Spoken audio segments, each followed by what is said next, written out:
Chandler's going for black with red Velcro. Brings out the color of his coat. Some people seek out adventure on the occasional weekend.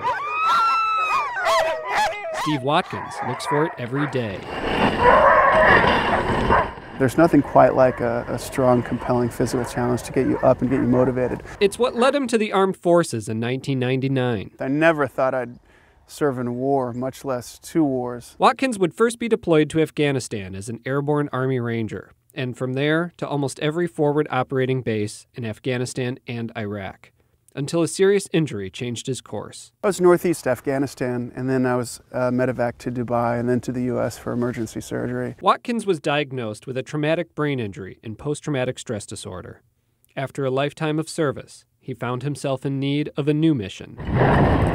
Iditarod. Kind of remind me of being on a military patrol, where things can be beautiful and picturesque, and then they can just turn really south very fast. Being out here is just, it's therapeutic.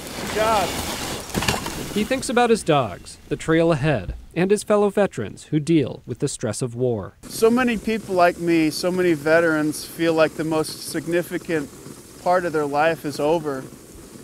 And that leads to depression, and that leads to suicide.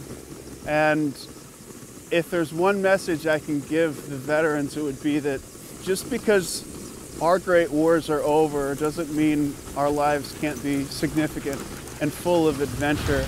That's why Watkins' adventure won't end with the Iditarod. Because as a rookie, mushing 1,000 miles from Anchorage to Nome is not difficult enough. So I thought, what can I do to make this even more unlikely to happen? And that's when I said, well, I will climb Mount Everest. And of course, like any good goal, I told everyone. So now I'm really on the hook. A long race followed by a long climb. He's training for the distance and even has a plan to combat the cold. I dance club, and it's a way for me to stay warm. Very grandiose, like hip-hop hooray. Because sometimes the best way to fight an impossible challenge is to dance your way through it. John Thane, KTVA 11 News.